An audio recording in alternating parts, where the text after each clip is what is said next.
With the wiring harness all set and ready, let's take a look what Fernando came up with to mount this thing in the car.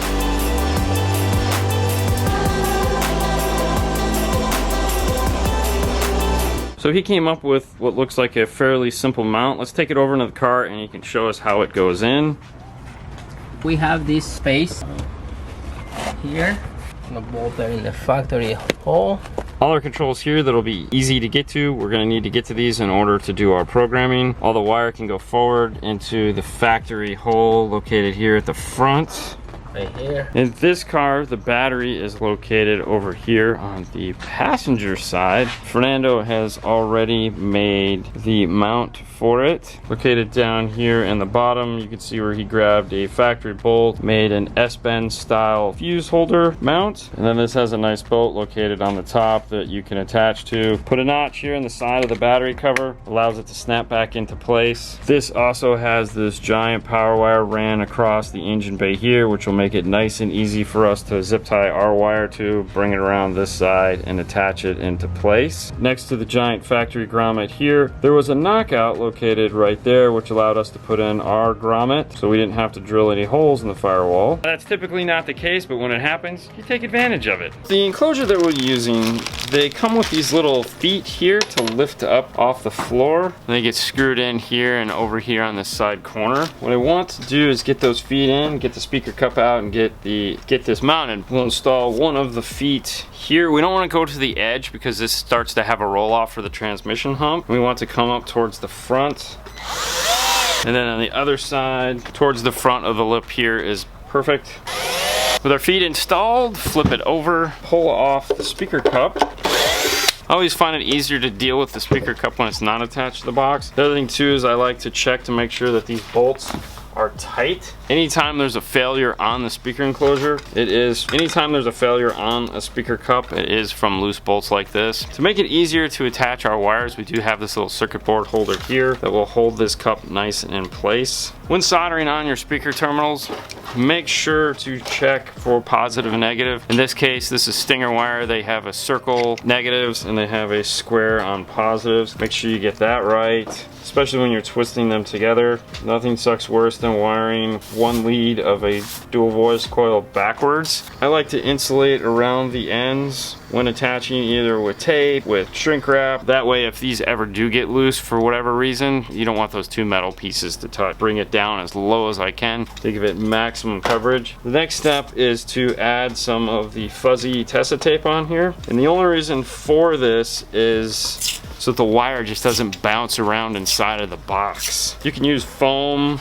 insulation, but it is nice to put something over these so that they don't just, if someone picks up the box or moves it around, you don't hear the wire just smacking around inside of it. I do a layer one way, then a second layer the opposite way. Gives it maximum fuzziness. With that done, we can get it back into the box. When screwing the speaker cup on, keep in mind how your wires are going to run, especially in a truck box. In this case, the wire is going to come around from the back side here. That means we want to make sure that they'll clip in.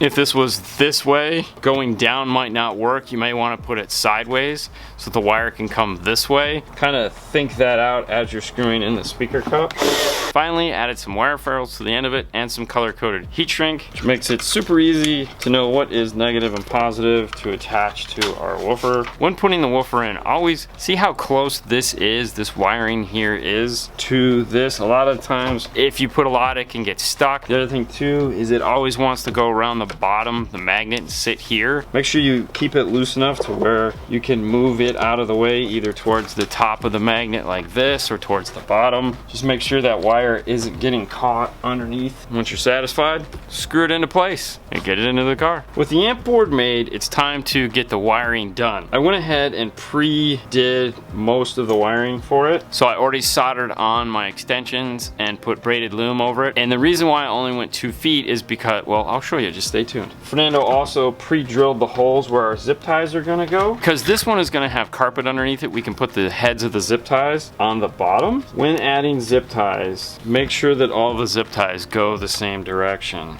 So think of it like threading a needle. You always want to thread the needle and come out the same way. In this case, we want the heads of the zip ties to be along the outside here. So we'll start with our tip here on the inside hole. Bring it around out front, pass it back through, and pull it. Now the direction of the zip tie head is very important depending on what you're doing, meaning are you going to be stacking multiple wires? So if we were going to be adding in the base knob and we wanted to run dual zip ties here, there's a couple different ways we could do it. We could do it with this, like we are here with a zip tie head out to the side and then another one on the inside. Or if we're doing multiple wires, we want to make sure all those zip tie heads stay in a row. And that is going to dictate how you put your zip ties in, because you don't want to have the zip tie head covering the whole of your next zip tie that you have to put in place. So those are just kind of things you want to think about as you're putting your zip ties in. If you make a zip tie hole under where you've done soldering together, like in this case where we had the RCAs meet this, so you want these holes to all kind of line up. If you do that, don't pull this zip tie tight. Leave it nice and loose. You don't want to clamp down on your solder points. To cut off zip ties, there is only one tool and one tool only, and that is a flush cutter. And flush cutters mean that this backside here is perfectly flush. You can put it up against whatever it is you need to cut, and you can cut it. Zip ties are vicious, bloodthirsty things, and if you do not cut them flush, they will give you scars. The remote turn on wire is going to be next. And just like the speaker wire, I only loomed up to a certain length here because we will be taping this harness together like so. This is going to go off and up through the center console. For that, we'll be using the exterior Tessa tape. When starting the tape, I like to do 2 wraps and then start rolling down, doing about 50% coverage as I go. And just kind of pull and wrap. I'll add in my ground wire. And there again, the wire is all loomed up and ready to go. Power wire comes after that. We loom the whole wire, except for this last little piece here, which is going to be cut off for the fuse holder. And lastly, we add the speaker wire. The speaker wire is a dual 12 gauge in the sense that it's 2 12 gauge individual runs. I don't like using a joined 12 gauge in braided loom like this. It's not as flexible. We have a black, we have a red. Of course, this is black and red heat shrink that we put on here. We have 2 ends, ferrules on both ends. One will go into the box, one will go into the amplifier, just like so. And with that in, now we have all the wiring we need for this amplifier. I could pass this off to Fernando, and he could slide it into the car and get it put into place. This is where the amplifier is going to finally rest.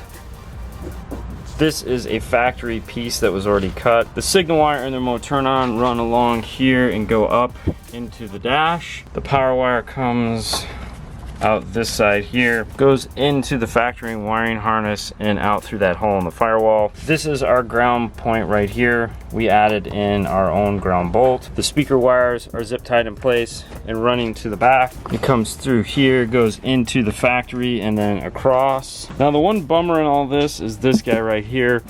There is a cut in the carpet for the mount. So if you do decide to take this out, you're gonna have that hole there that you could see. For right now, we'll just leave it in place. Sub wire comes out and goes over to that area where the new sub box is gonna sit. Back to the firewall, you can see where the power wire comes out of the hole. We've put the 3M strip caulk on it, just like described. The wire is zip tied into the main harness, comes across, down, around, and there we go, into the fuse holder. All the under carpet hood wire runs are done. That means it's time to head into the dash and get our T-harness put in and get this thing buttoned up and start the tuning process on that amplifier. Plug in the car side of the T-harness, our male ends attached, plug everything into place, grab the car side. When you're plugging in a dash like this where you have like multiple layers of harnesses that have to go in, it's designed to be plugged in from the bottom and go up like this as we tilted it, so you always have the ability to reach in behind it and get things plugged into place.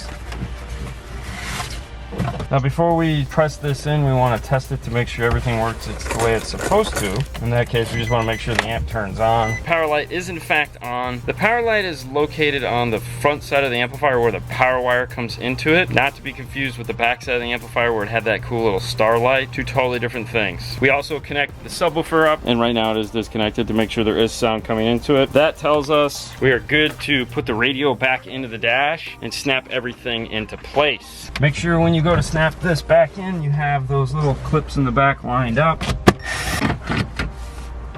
If this was a conventional amplifier at this point, we'd be like, hey, we're done, turn up the gain a little bit, set the crossover, and move on. It's not a conventional amplifier, as we've been saying all along, so we're not to that point yet. Let's take it to the next step and set up the amplifier. Make sure you go and download the instructions for the complete latest up-to-date version using that QR code on the box. This is what you have to do at this point. Turn your volume up 3/4. That's what they recommend. For example, if it'll go up to 30, turn it up to 23. You're gonna press and hold the key button for 3 seconds until the LED gain match light starts flashing. Then start the key gain match track. The amplifier will mute and turn off the subwoofer at this point. But keep in mind, if you still have, like in this case, the factory speakers hooked up, you're gonna hear that sound through those speakers. With the gain knob turned all the way down at the beginning, start slowly turning it up until you see the gain LED come on. Once it comes on, back it down until it shuts off. Once the gain has been set, shut off the track first. Shut the track off first, okay? So you don't want to camp out, meaning you don't want to spend all day doing this because it is playing that track through the other speakers, so you want this to do as fast as possible. Helps to have a friend, like Fernando. And then press the button on the amplifier. This will shut off the gain match process. Now that you understand how to do it, let's do it because I can't explain it while we're doing it. He already has the radio turned up to 23. Press and hold this for 3 seconds. It's flashed. Press play.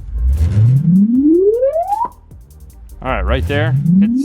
Stop the track. Now is the next part, which is the actual signal reading. They call it key logarithm.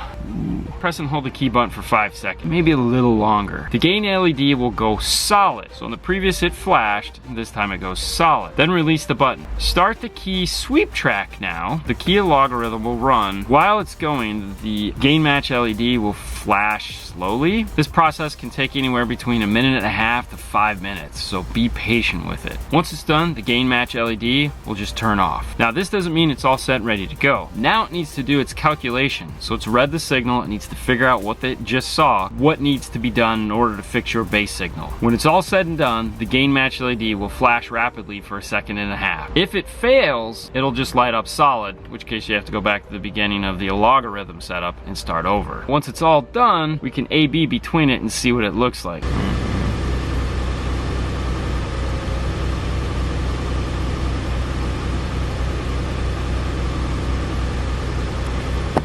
All right, press play.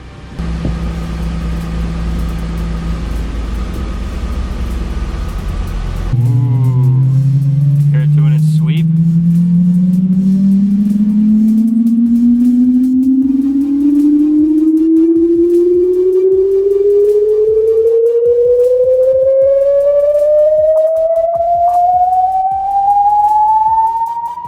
The track itself only lasts about 40 seconds, even though the amp is doing its thing. It's okay. It read that. That was the first part of the actual test. Don't play it again. Don't do anything like that. Just relax. It's all it needed. It just needed to read that sine sweep. It's kind of like, oh, what do I do? You don't do anything. Now it's just churning away, spinning its little wheels.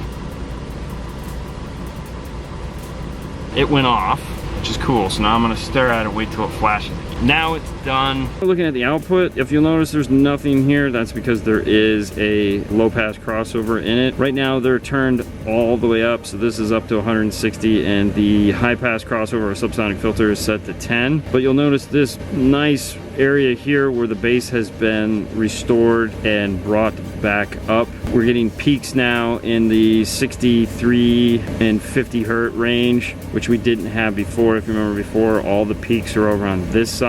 This is a much higher value. And of course, talking about it is all fine and dandy, but where the rubber really hits the road is where you sit in the seat and listen to it and see what it sounds like. That's the next stage. Let's do that.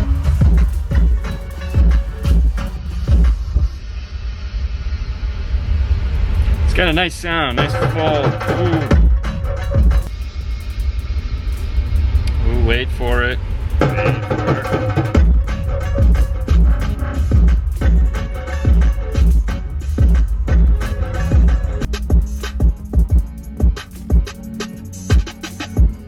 All I have to say is I hope the factory never figures out how small you can actually make really good sounding bass. I mean, because the box that we put in is only like, if you take in consideration like that Rockford box, if it was to go across the hump and over, and instead of using 2 6.5s or 5 1/4s, it was to use a 10, the whole factory amplifier is about the size of the 500 that we used. Realistically, they'd never do that in something like this because it would cost way too much. But it just goes to show you don't need big to get good big bass. And in this case, this is a really nice big sounding bass sound out of that. All right, with that, we're gonna end this one. We hope you enjoyed it as always. Fernando. On to the next one, guys. You guys have a great night as always. We'll see you later next time. Bye. Bye.